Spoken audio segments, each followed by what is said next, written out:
परिचय। अंकिता, हम कोशिका सिद्धांत, कोशिका की संरचना और कार्यात्मक क्षेत्रों की चर्चा पहले ही कर चुके हैं। हाँ, अब हम 2 प्रकार की कोशिकाओं, पादप कोशिकाओं और जंतु कोशिकाओं की चर्चा करेंगे। ठीक है, किंतु हम पादप और जंतु कोशिका, प्रोकैरियोटिक कोशिका की संरचना का अवलोकन तथा पादप और जंतु कोशिका अर्थात प्रोकैरियोटिक और यूकैरियोटिक कोशिका के बीच के अंतर की भी चर्चा करेंगे। तो आओ शुरू करें। उद्देश्य। इस पाठ के अंत में आप निम्न करने में सक्षम हो जाएंगे: कोशिका के प्रकार की पहचान करना, पादप कोशिका और जंतु कोशिका के लक्षणों को जानना, पादप और जंतु कोशिका के बीच अंतर समझना, प्रोकैरियोटिक कोशिका के लक्षण जानना, प्रोकैरियोटिक कोशिका के कोशिका आवरण को समझना, प्रोकैरियोटिक कोशिका के राइबोसोम और अंतर्विष्ट पिंडों के लक्षण जानना और प्रोकैरियोटिक तथा यूकैरियोटिक कोशिकाओं के बीच अंतर समझना। कोशिका के प्रकार। हमारे पास 2 प्रकार की कोशिकाएं हैं: पादप कोशिकाएं और जंतु कोशिकाएं। केंद्रक झिल्ली की उपस्थिति के आधार पर 2 प्रकार की कोशिकाएं होती हैं: प्रोकैरियोटिक और यूकैरियोटिक। पादप कोशिका के लक्षण। पादप कोशिका के सभी सजीव पदार्थ जीव द्रव्य कहलाते हैं। कोशिका एक कोशिका झिल्ली या जीव द्रव्य झिल्ली से घिरी होती है। पादप कोशिकाओं में जीव द्रव्य झिल्ली से घिरी कोशिका भित्ति होती है। कोशिका भित्ति सेल्यूलोज की बनी और दृढ़ होती है, इसलिए यह पादप कोशिका को सहारा प्रदान करती है। केंद्रक कोशिका का नियंत्रण केंद्र है, जो कोशिका द्रव्य द्वारा घिरा होता है।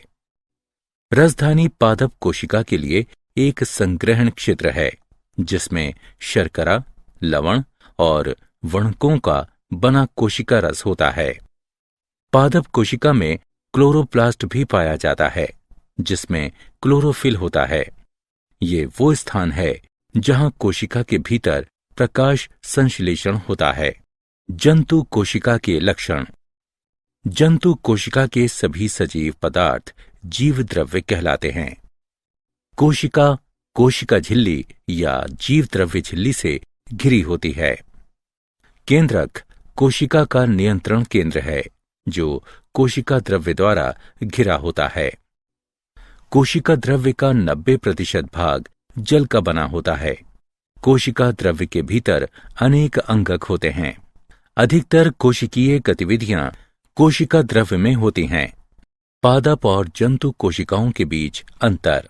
पादप कोशिकाओं में जीव द्रव्य झिल्ली के बाहर कोशिका भित्ति होती है, जबकि जंतु कोशिका में कोशिका भित्ति अनुपस्थित होती है। पादप कोशिकाओं में कोशिका का आकार नियत होता है, जबकि जंतु कोशिकाओं में कोशिका भित्ति की अनुपस्थिति के कारण कोशिका का आकार नियत नहीं होता है। पादप कोशिका में जीव द्रव्य परिधीय होता है, जबकि जंतु कोशिका में ये पूरी कोशिका में भरा होता है। पादप कोशिकाओं में केंद्रक परिधीय जीव द्रव्य में स्थित होता है और अंडाकार होता है, जबकि जंतु कोशिका में केंद्रक मध्य में स्थित होता है और गोलाकार होता है। पादप कोशिकाओं में बड़ी रसधानी कोशिका रस के साथ मध्य में स्थित होती है, जबकि जंतु कोशिकाओं में रसधानी यदि उपस्थित होती है तो बहुत कम और छोटी होती है। पादप कोशिकाओं में प्रायः क्लोरोप्लास्ट उपस्थित होता है, जबकि जंतु कोशिकाओं में क्लोरोप्लास्ट प्रायः अनुपस्थित होता है। कैरियोटिक कोशिकाओं के लक्षण। प्रोकैरियोटिक कोशिकाएं आते हैं। जीवाणु और नीले हरे शैवाल साइनोबैक्टीरिया में इस प्रकार की कोशिकाएं पाई जाती हैं। ऐसी कोशिकाओं में पूरी तरह से विकसित कोशिकांग नहीं पाए जाते हैं। प्रोकैरियोटिक कोशिकाओं में केंद्रक पर केंद्रक झिल्ली नहीं होती है, जिसके कारण प्रायः केंद्रक में उपस्थित पदार्थ कोशिका के केंद्रीय भाग में विसरित होकर कोशिका द्रव्य के सीधे संपर्क में आ जाते हैं। कोशिका आवरण और इसके रूपांतर के लक्षण। प्रोकैरियोटिक कोशिकाओं में जटिल रासायनिक कोशिका आवरण होता है, जो 3 स्तरीय संरचना का बना होता है।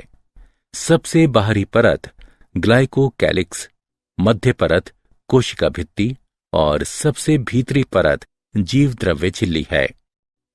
ग्लाइकोकैलिक्स या तो ढीली आच्छद रूप में होती है, जो अवमपक परत कहलाती है, या मोटी और कठोर परत के रूप में होती है, जो संपुटिका कहलाती है।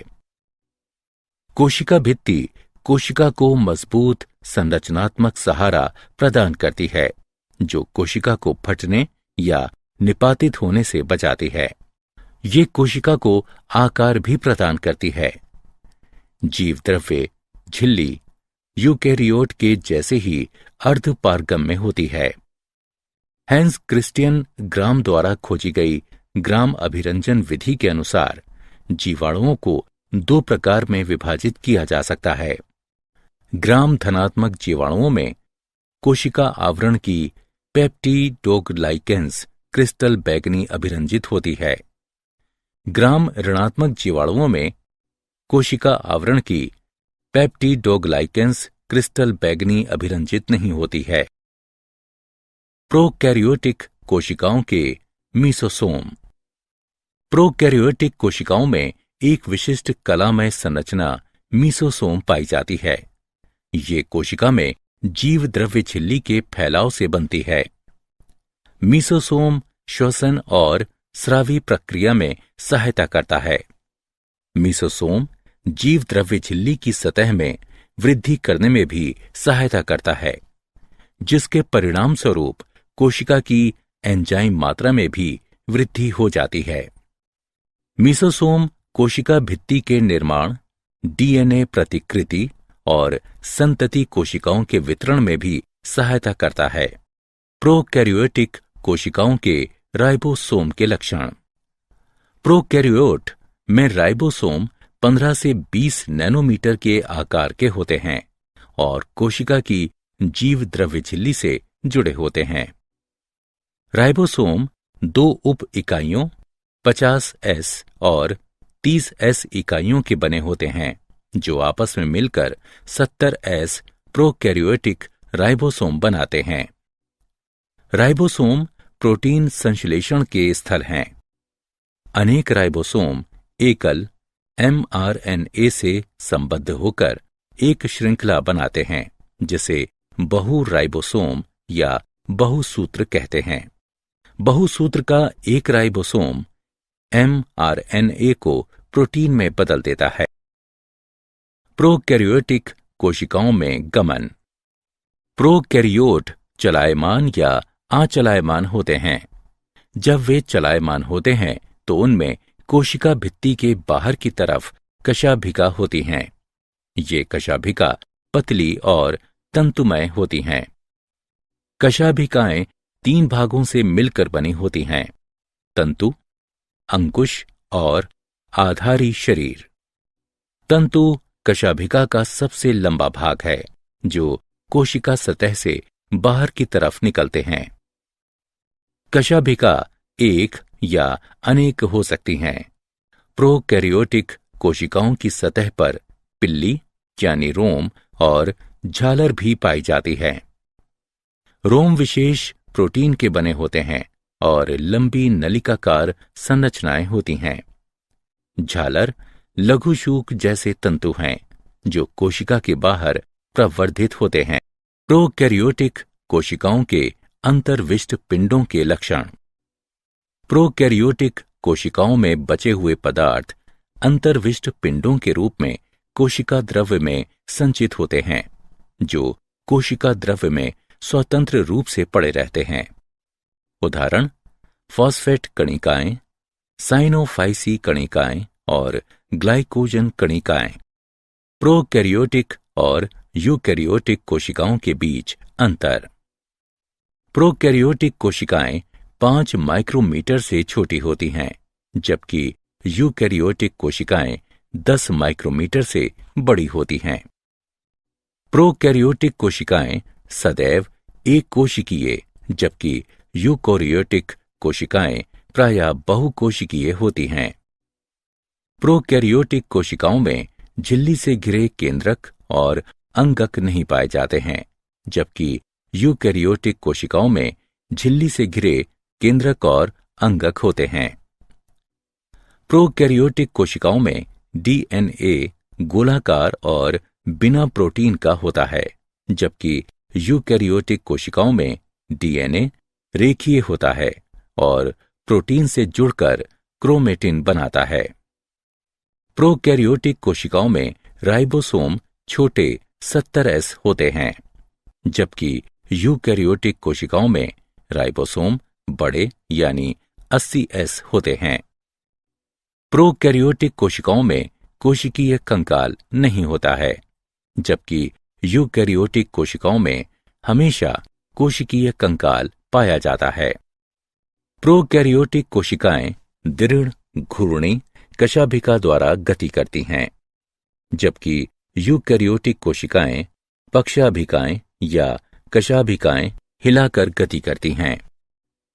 प्रोकैरियोटिक कोशिकाएं द्विखंडन द्वारा विभाजित होती हैं, जबकि यूकैरियोटिक कोशिकाएं अर्धसूत्री या सूत्री विभाजन द्वारा विभाजित होती हैं।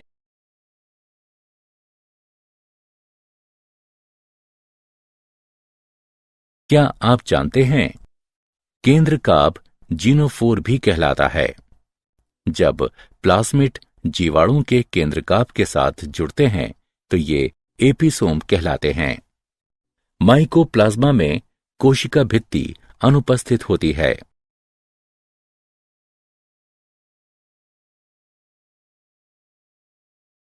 सारांश।